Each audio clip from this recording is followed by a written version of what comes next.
मित्रांनो, लग्नानंतर होईलच प्रेम या मालिकेच्या आजच्या भागामध्ये सर्वजण आता ट्रूथ आणि डेअर हा खेळ खेळत असतात.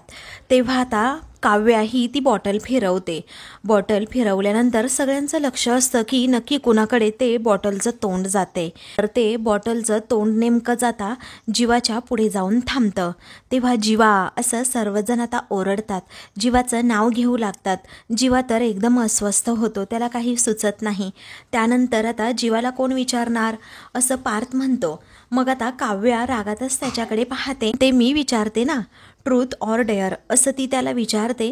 तेव्हा जीवा एकदमच शांत होऊन जातो. जीवा विचार करत नाही आणि मग म्हणतो ट्रूथ. काव्याला आनंद होतो आणि ती म्हणते एकदम बेस्ट आहे हा हे ट्रूथ म्हणजे. त्यावेळी तो मग लगेचच म्हणतो नाही नाही डेअर. त्यावेळी काव्या हसते आणि म्हणते अरे वा, हे तर त्याहूनही अगदी बेस्ट आहे. आणि यावेळी तरी पक्क ठरलंय ना जीवा देशमुख असं ती त्याला विचारते. तेव्हा सर्वजण त्याच्याकडे पाहतात तर तो हो असं म्हणतो. मग काव्या म्हणते चला आता एक साधी आणि सिंपल तुम्हाला डेअर देते, चालेल ना.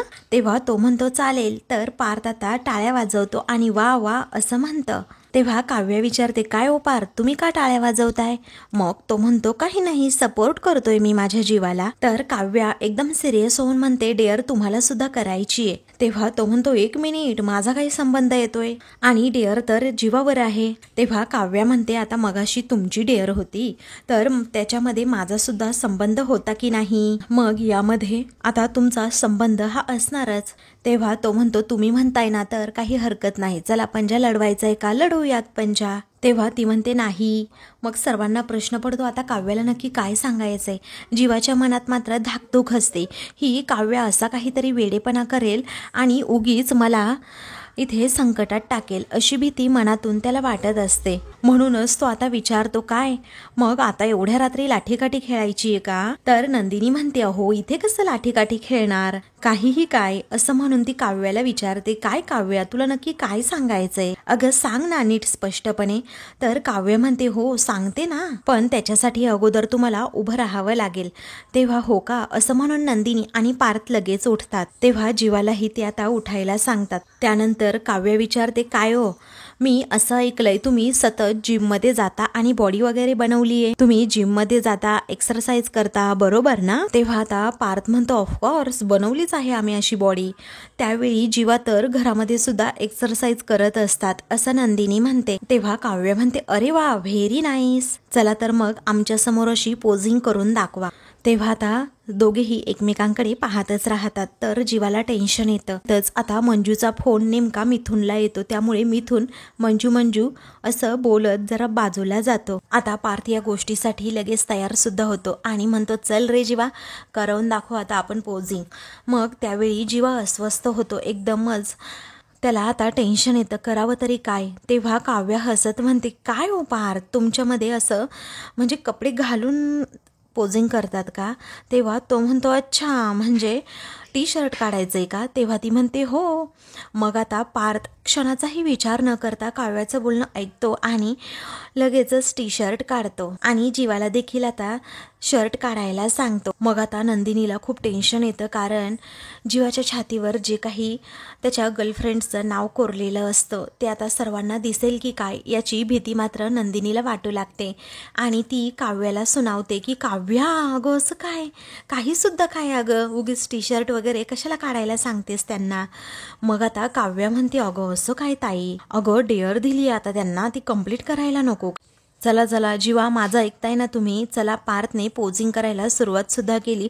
तुम्ही कधी काढताय शर्ट असं म्हणून ती आता जीवाला फोर्स करू लागते. तर नंदिनीला खूप टेन्शन येतं, यांच्या छातीवरचं जर नाव दिसलं तर खूप मोठा प्रॉब्लेम होईल. तेव्हा पार्थ म्हणतो दादा असं कसं. त्यावेळी आता पार्थ म्हणतो असं नाही मग कसं रे. त्यानंतर तो विचारतो अच्छा लाजतोयस का तू. तर आता पुढे तो म्हणतो अरे बेअर बॉडी तर आपण अख्ख्या गावासमोर अगदी लाठीकाठी खेळलोय, त्यात काय काढ बरं शर्ट असं तो कॅज्युअली घेत जीवाला म्हणतो. तर जीवा खूपच घाबरतो, त्याला काय करावं सुचत नसतं. हळूच म्हणतो की हीच संधी आहे रे यांना इम्प्रेस करायची असं म्हणून तो जरा लाजतो. तर नंदिनी सुद्धा टेन्शनमध्ये येते. तेव्हा पार्थ आता खूप म्हणजे खूपच जीवाला फोर्स करू लागतो की काढ रे शर्ट. तर काव्या मात्र जीवाकडे पाहून हसत असते कारण काव्याला आता त्याच्या छातीवर जे नाव कोरलेलं आहे काव्या, हे नाव त्या दोघांनाही दाखवायचं असतं आणि जीवाच्या व तिच्या प्रेमाचं सत्य उघड करायचं असतं. काव्या म्हणते, come on Jiva, you can do it. तेव्हा नंदिनी म्हणते, काव्या उगीच फोर्स करू नकोस, त्यांची इच्छा नसेल तर कशाला उगीच जबरदस्ती करतेयस. मग काव्या म्हणते, अगं डेअर दिली आहे ताई त्यांना. बरं जाऊ दे, डेअर नाही मग ट्रूथ तरी. तेव्हा जीवा पुन्हा एकदा आश्चर्याने काव्याकडे पाहतो. खरं तर तो आता पूर्णपणे गोंधळून गेलेला असतो, शांत असतो, कारण काव्याने हा अचानक दिलेला टास्क त्याला काहीही झालं तरी पूर्ण करायचाच नसतो आणि त्याचं शर्टसुद्धा त्याला काढायचं नसतं. तेव्हा काव्या म्हणते, काय अहो, तुम्हाला डेअर जमत नाही आणि ट्रूथसुद्धा जमत नाही. तेव्हा पार्थ चॅलेंज घेतो आणि म्हणतो, काय रे जीवा, आपण देशमुख आहोत, देशमुख, अजिबात या मुलींसमोर मागे पडायचं नाही, काढ चल शर्ट तू. तेव्हा काव्यसुद्धा आता खूपच फोर्स करू लागली. जीवा पार्थने पोजिंग करायला सुरुवात सुद्धा केली. आता सगळ्याच दडपण जीवाने घेतलेलं असतं आणि त्यामुळेच तो आता शर्टचं पहिलं बटन काढायला लागतं. तर नंदिनीच्या मनाची मात्र घालमेल आता सुरू होते. तर काव्या खूपच रागात आता जीवाकडे पाहत असते. जीवाच्या अंगाचं मात्र पाणी झालेलं असतं. तर नंदिनीची तगमग सुरू असते की काहीही झालं तरी मी यांना हे शर्ट काढू देणारच नाही. तर आता जीवाच्या छातीवर जे काही काव्याचं नाव असतं ते नाव सर्वांना दिसणार असतं. म्हणजे जीवा आता शर्टचं दुसरं बटनसुद्धा काढतो. त्यामुळे आता इकडे काव्या खूपच खुश होते. पण अचानकच लाईट्स जातात. लाईट्स गेल्यामुळे आता सर्वांना प्रश्न पडतो की अचानक लाईट्स कशा गेल्या असतील. तर आता जीवा पटकनच आपल्या शर्टचे बटन पुन्हा लावून घेतो. मग आता नंदिनी विचारते, कशा काही लाईट्स गेल्या. तेव्हा आता पार्थ म्हणतो की चला आपण ना बघूयात लाईट कशी काय गेली, तोपर्यंत तुम्ही टॉर्च ऑन करा. मग आता काव्य म्हणते हो, आणि गेमसुद्धा आपण कंटिन्यू करू. टॉर्च आहे ना, टॉर्चमध्ये आपण हा गेम पाहूयात, जीवा आणि पार्थ कशा प्रकारे पोजिंग करतायत. तेव्हा नंदिनी म्हणते, काय अगं काव्या, कशाला उगीच फोर्स करते, तर लाईट्स गेल्या आहेत ना, गेम वगैरे बंद करा आता. हा त्यानंतर आता मिथुन काका असं पार्थ आवाज देतो. तेव्हा मिथुन आता म्हणतो, अरे वगैरे उडाला होता तो चेंज करतोय. मग आता असं म्हणून मिथुन जरा पुढे येतो आणि लाईट्स ऑन करतो. तेव्हा आता सर्वांच्या जीवात जीव येतो की फायनली लाईट्स आल्या. तर जीवा अजूनही खूप घाबरलेला असतो. मिथुन आता म्हणतो की माझ्या भाच्यांचा इथे गेम सुरू होता आणि लाईट्स बंद, मला ते आवडलं नाही अजिबात, म्हणूनच मी लगेच फ्यूज टाकला. काव्य तर खूप खुश होते आणि म्हणते, चला पोजिंग करायला सुरुवात करा. त्यावेळी आता मिथुन जीवाला विचारतो, काय रे जीवा, झाला का तुझा गेम.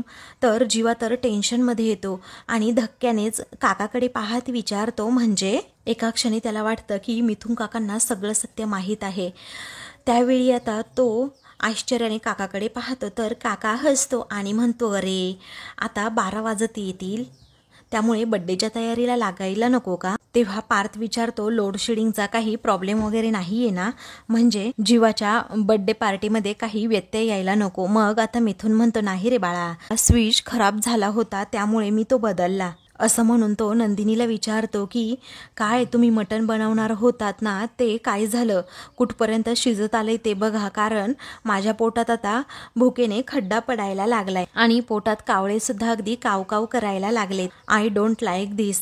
तेव्हा नंदिनी म्हणते, हो मी बघते हा पटकन. तेव्हा काव्य तर आश्चर्याने आता नंदिनी आणि मिथुनकडे पाहते, कारण काहीही झालं तरी आता काव्याला ते त्याच्या छातीवर असणारं नाव सर्वांना दाखवायचंच असतं. मग आता ती त्यासाठीच प्रयत्न करत म्हणते की ताई, तू अशी काय करते, सगळं बघ ना, आपण हा गेम खेळतोय ना आता, आणि कुठे तिकडे मटणाकडे चाललीये. तेव्हा पार्थ म्हणतो, गेम वगैरे नको, एकदा बड्डे सेलिब्रेशनचं अगोदर पाहूयात आणि मग गेम वगैरे खेळूयात. आता पार्थचं हे बोलणं ऐकून जीवाच्या जीवात जीव येतो.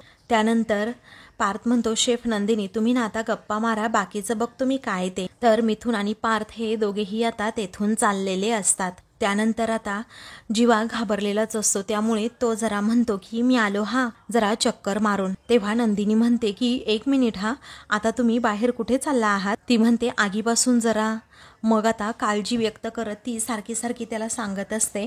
मग आता जीवा म्हणतो, नंदिनी थोडा वेळ इन्स्ट्रक्शन नाही दिला ना तर बरं होईल, असं म्हणून तो तेथून चाललेला असतो.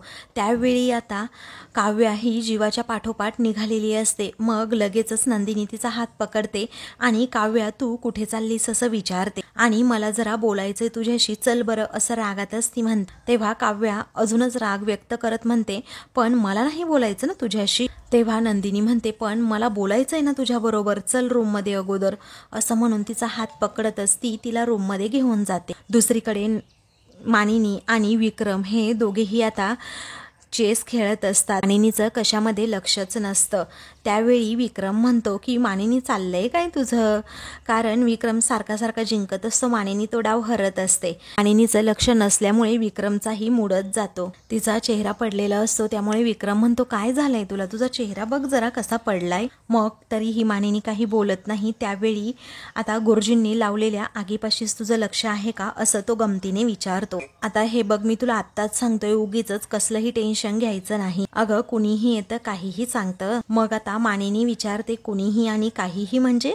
तेव्हा तो म्हणतो की तसं नाही ग, तुझ्या माहेरचेच गुरुजी आहेत ते, पण तू एवढी काळजी नको ना करू पोरांची, कारण पोरं गेली आहेत ना, येतील व्यवस्थित, आणि आपली मुलं आत्ता जिथे आहेत तिथे असं वेडवाकडं होईल असं का वाटतं ग तुला सारखं. मग मानिनी म्हणते, अहो हे असं का वाटतंय, हे असं नाही सांगता येणार हो, कारण काही काही गोष्टी अशा एक्सप्लेन नाही करता येत, पण त्या जाणवत राहतात ना. आता आई म्हणून जर मला माझ्या मुलाविषयी कोणी काहीतरी सांगितलं असेल तर काळजी नाही का वाटणार मला. तेव्हा विक्रम म्हणतो, हो बरोबर आहे तुझं, मी काही अमान्य करत नाही येते, पण तुला सांगू का मानिनी, इंग्रजीमध्ये एक खूप छान वाक्य आहे. मग आता ते वाक्य तो सांगतो आणि म्हणतो, तुमची कल्पनाशक्ती जी आहे ना ती घोड्यासारखी लगाम न घालता पळत सुटते आणि मग नको नको असं काहीतरी मनात सुद्धा येत असतं. बरं मी काय बोलतोय ऐकून घे जरा, शांत राहा, आणि जीवाशी बोलायचंय का तुला, असं विचारतो. तेव्हा ती म्हणते, नको नको, उगीच फार्म हाऊसवर आता फोन नको, त्यांना उगीच आपण डिस्टर्ब सारखं करायला नको.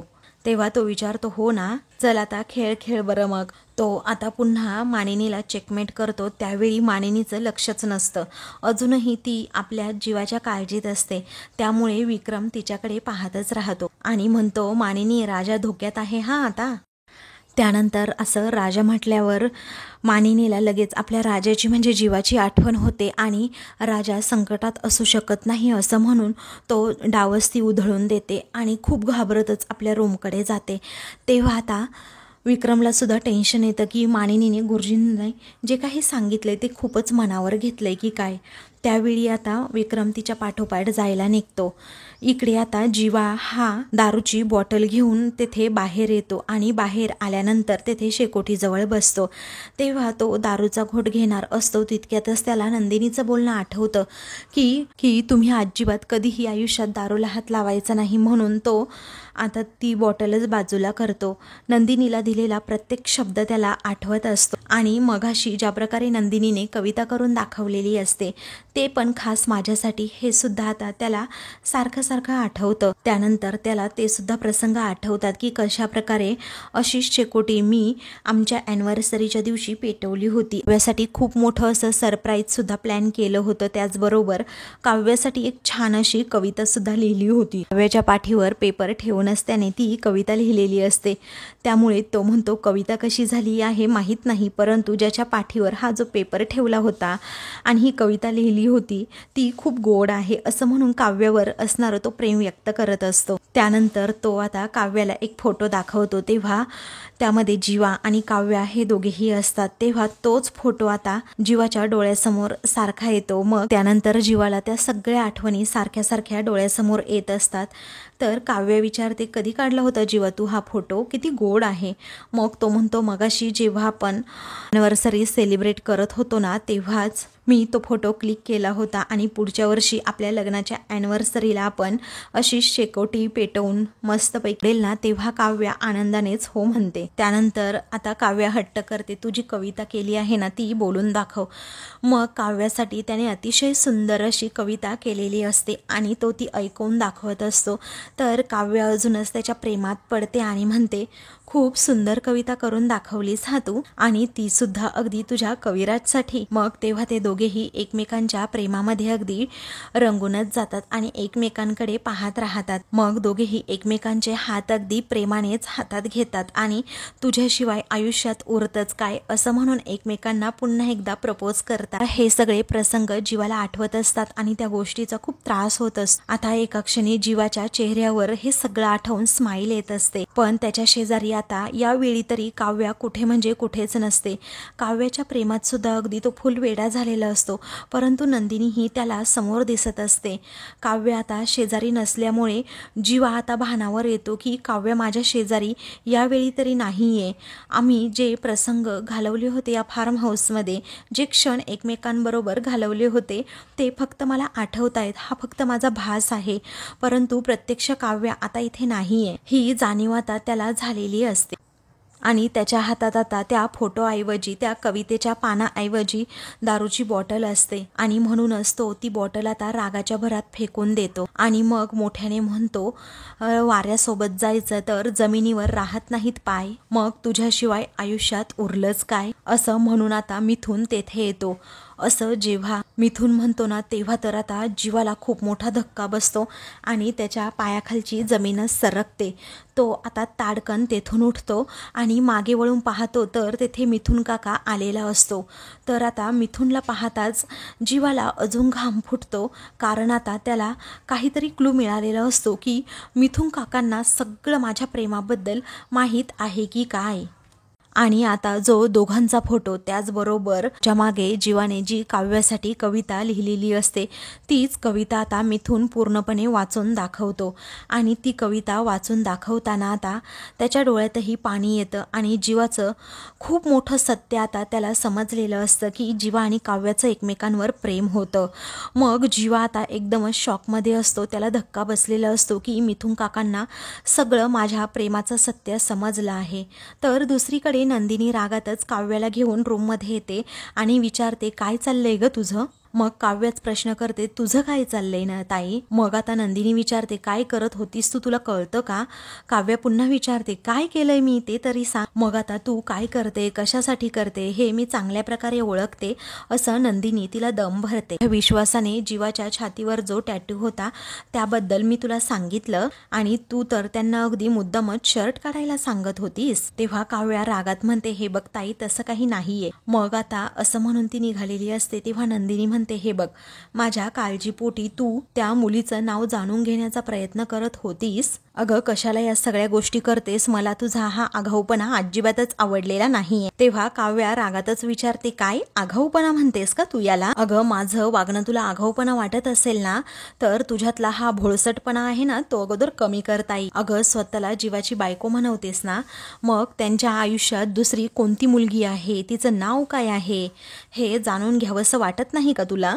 मग आता नंदिनी तिला उत्तर देत म्हणते, नाही आली, आणि याला भोळेपणा नाही तर याला स्पेस देणं असं म्हणतात. आणि त्यांच्या आयुष्यात मुलगी होती, आत्ता नाहीये, असं जेव्हा नंदिनी म्हणते ना, तेव्हा काव्याला खूप वाईट वाटतं. कडे मिथून आता जीवाच्या समोर येऊन उभा राहतो आणि मग मिथून म्हणतो की छान आहेत हा तू काव्यासाठी लिहिलेल्या ह्या ओळी. आता दोघांचेही हात थरथर कापत असतात. तर तो फोटो आता जीवा हातात घेतो आणि त्या फोटोवरून अगदी प्रेमाने हिरवत असतो.